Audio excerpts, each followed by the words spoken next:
Leinster brush aside the English champions as they march on to the semi-finals. My name's Mark, let's talk rugby.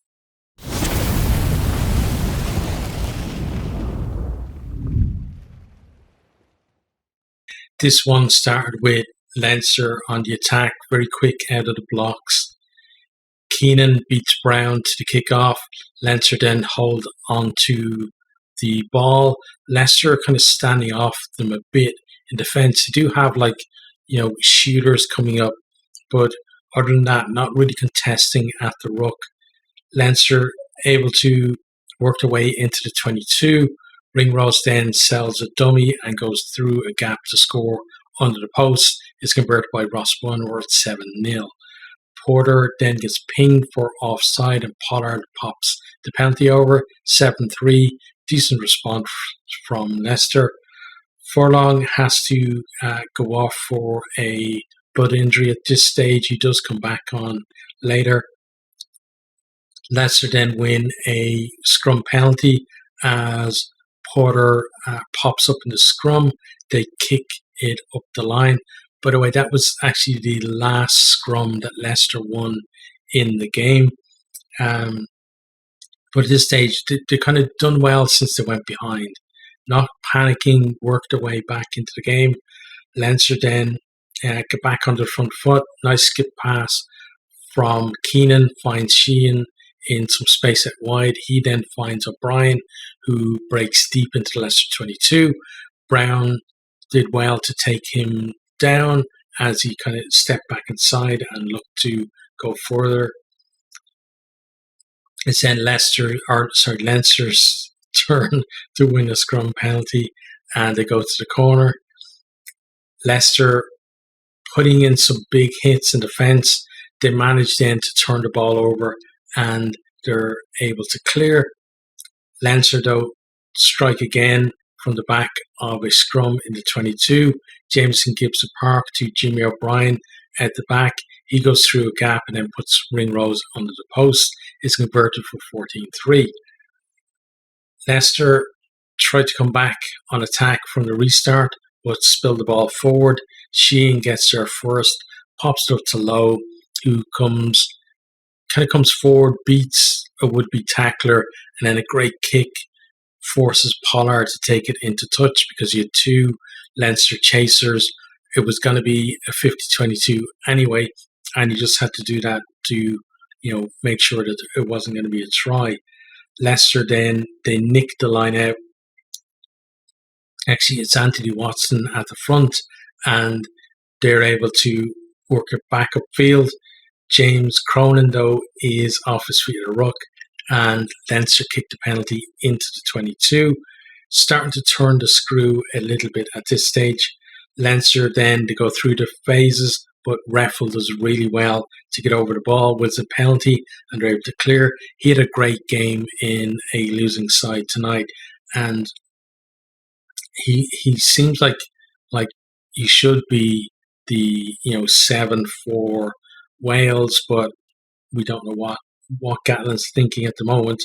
And then gonna have to see what he does in the World Cup arms for that. Back to this game. So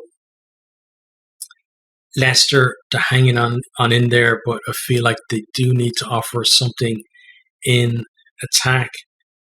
Leinster, they lose Ryan Baird to injury. It looks fairly seriously. They were talking about maybe collarbone injury at the time. Hopefully he's not out for too long. Scott Penny comes on. Ross Byrne then extends the lead from the tee. We're at 17-3. Leinster beginning to look, irresistible in attack. But as Sheehan looks to offload, he only finds Reffel, who comes over the top and gets over the ball. Another penalty to Leicester. They kick it into 22. It's a great chance for them to respond just before half time. There's some big carries from Leicester. Leinster, they're resolute in defence. They're holding him out. Brown then goes quick from a penalty just as Lowe was pinged for playing the 9. He goes close to the line. They then get it out to Anthony Watson, who goes over in the corner. He does really well to finish under pressure from Gibson Park. Pollard converts it from the touchline. Great kick from him. 17-10. Leicester are still in the game at this point, and that's a halftime score. So Leinster were on top for much of that first half, but Leicester, just a one score behind, showed some really good resolve to come back into the game. Montoya, though, he went off for an HIA before half time. He doesn't return for the second half. That's a big loss for them, losing their captain. Start the second half, then we have a bit of a kicking contest. There's some really good takes from the likes of Brown and O'Brien. I knew it was going to portmanteau their two names.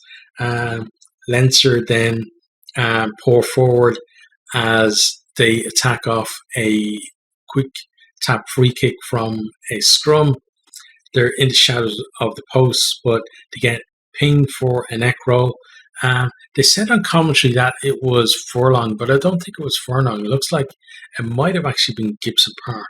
But Leicester are able to clear. We then have a team out check for a high hit from Doris on Visa. Visa was carrying really well for Leicester the whole game, and Leinster actually had to double team him pretty much every time he got the ball. Doris was the second man in. The referee said there was some mitigation there in that it was, a hit that kind of traveled up rather than direct to the head. Also, the fact that most of the impact was actually coming from Visa coming forward, but it is a yellow card. They're Leinster down to 14 men for the next 10 minutes. Crowd actually booed the decision, but I thought it was pretty fair. We've seen actually red cards given for that this season, and on the balance, I think yellow card was right. It definitely wasn't just a penalty for that one. Leicester then they go to the maul, but Leinster managed to halt them. They then go out wide, but Ringrose gets over the ball. He wins the penalty. Leinster then go up the line, go to their own maul. Leicester make it unplayable and turn it over. Some backslaps for them. And I'm feeling at this point now, this is a key moment in the game as the next score is crucial.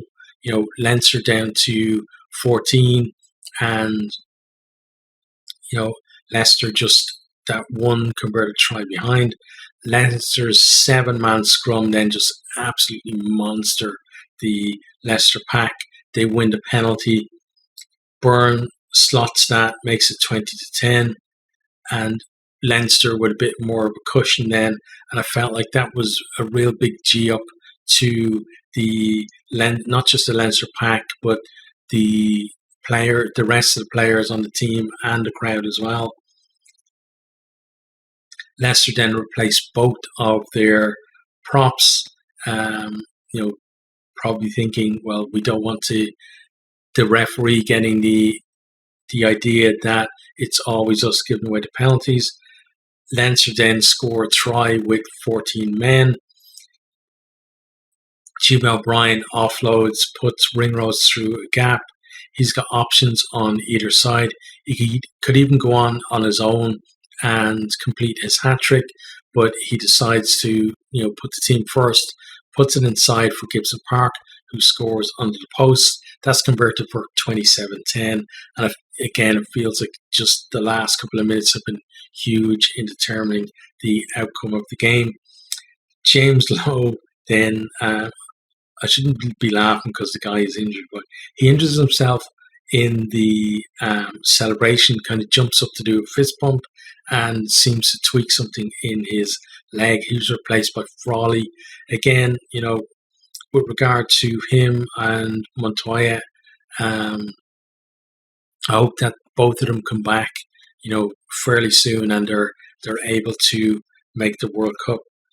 I'm always of the opinion that we want to see the best players in the World Cup, And yeah, those two would be big misses for their countries. From here, then Ross Byrne wins a penalty at the breakdown, and Leinster decide to go to the corner. Feel like they're really looking to now just finish this. Maul's making great progress, but Leicester collapse it. It's a penalty try. We're at 34-10. Clare, replacement hooker, then he gets a yellow card for collapsing it. So Leicester now with no hooker on the field, and Montoya, as I said, is already off injured. And they're down to 14 for the next 10 minutes. Leinster then come looking for more points. Brown gets pinged for offside, and they go to the corner. Leinster set up the maul. Leicester do better this time, but actually Penny kind of like he's in the maul, he forces his way out of the maul that's getting stalled, and he goes over to score. That's converted to 41-10. Like they're completely out of sight at this stage. Leicester then they do get one back. A tap from a penalty, some really heavy carries, and finally Cracknell goes over. He dots it down on the line. That's converted by Pollard, 41-17. But at this stage, it's just a consolation really for them. And it's kind of difficult in a game like this where we're so close for the first half, and then for it to be a bit of a blowout. It must be soul destroying for those players and their supporters as well. And I know I'm a Leinster fan, but you don't like to see. I want to see games being competitive, and obviously I want to see my team win. But still, I'm a rugby fan, and I kind of have sympathy because I know what it's like because I've been on the other side of it as well. But Leinster to come back on the attack, they're applying pressure. Leicester to get a warning about their discipline, and Leinster kick a penalty into the corner. Mike Brown. Just after that, before that, sorry. So Leicester actually do well to halt them all, but Leicester spread it out to Harry O'Brien, and he puts O'Brien into score. I thought O'Brien played really well for Leinster, and he's probably going to go to the World Cup with Ireland just because he can cover so many positions. That then is converted, and we're at 48-17. Mike Brown then gets himself a yellow card for a high hit on Frawley, but I think it was more of an accumulation of penalties.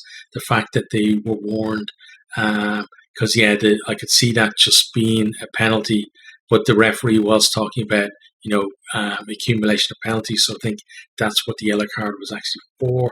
Ross Byrne then Leinster spreading the ball, but he offloads it straight to Harry Potter. He shows great pace to finish. I think McKee was the guy, the Leinster replacement hooker, trying to chase him down. It's converted by Goppert. We're at 48-24. Leinster then maul over to pass the 50 mark, and McKee is the scorer this time. Ross Byrne converts 55-24, and that's our final score. What a performance for Leinster. As I said, I do kind of feel for Leicester and their fans as well. They, never like to see like a big blowout like that in a big game. Let's have a quick look at the stats then. So possession was pretty even, 52% Leinster, 48% for Leicester. Territory a little bit more in Leinster's favour, 57% to 43%. I don't know how, like, two teams with such similar names, it's hard not to mix them up, even when I'm a fan of one of them. Tries 7 to Leinster, 3 to Leicester. Defenders beaten 25 to 14. Leinster, like at times, their attack really was on fire, and it was hard for Leicester to kind of live with them. And we're kind of seeing that being added now to them as they come into the pointy end of the season. The Ulster game was a bit more of a workmanlike performance, whereas this really was them, hitting some higher gears, I think, especially in attack. The scrum then 100% for Leinster, 33% for Leicester. As I said, that one where they got the penalty right to start was the only scrum they won in the entire game. And then that scrum where Leinster were down to 7 in the pack and just absolutely destroyed them. I think that was, for me at least, that was the moment when I felt that, okay, Leinster are going to do this. Because when we went down to 14, I was thinking, okay, if we can get out of this period and still be ahead, I think we can probably go on and win it.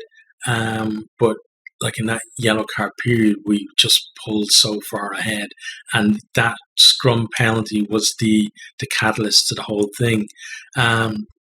Tackles made 142 for Leinster, 150 for Leicester.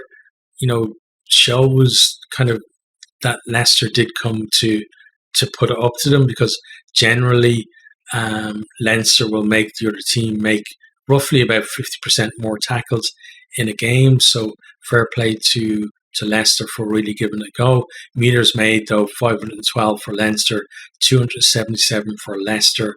So, as I said, attack just really on point today. Back three, great centre partnership there as well. Like we had Ringrose and Henshaw back together for the first time in a while, like at least for Leinster, because one or other of them has been out injured, or obviously, they've been rested because of their contracts with Ireland as well. But yeah, the whole backline, I thought, really did well, and that's where most of those meters came from. The forwards obviously contributed, some of them with some of the hard carries as well, though. Penalties then 10 for Leinster, 13 for Leicester. So the penalty count not that skewed as you might think, in terms of the fact that Leicester were warned twice. But the thing for Leicester was, it was the fact that their penalties, they were conceded them close to the line, and they conceded them all very close to each other, whereas Leinster seemed to be more spread out across the game as well, and for different things. So I think that's why kind of you got the impression maybe that Leicester were being pinged a lot more than they actually were. Okay, so in terms of the two teams from here then, so Leicester first, like they really put it up to us in that first half. That was, a great performance from them, because, Leinster, when they're on it, they're a really hard team to live with. And it looked like, early try, then Annie on the second one, it looked like they were going to maybe, pull away even in the first half.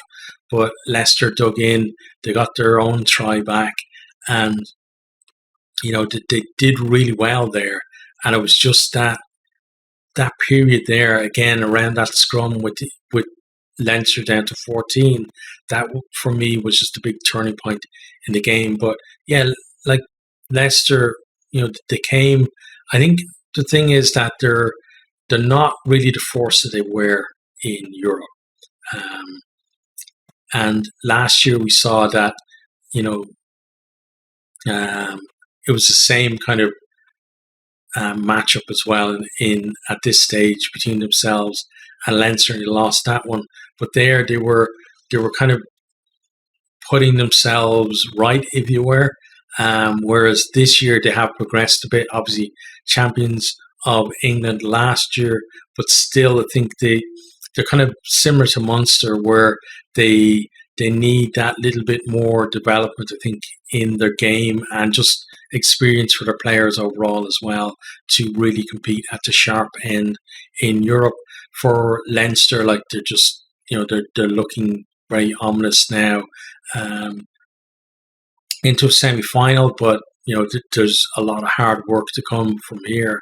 And they'll know from last year that semi-finals and finals, no matter how good this performance was, if they don't deliver there, then that's the failures.